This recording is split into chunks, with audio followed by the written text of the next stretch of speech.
Hi, today I'm going to show you how to work out a cube on a standard Casio scientific calculator. So the button that you will need to find on your calculator is the X cube button.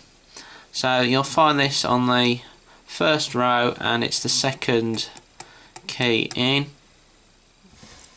So let's have a look at a couple of examples. So our first one, we've got to work out 7 cubed. So hit the 7 and then press our cubed button.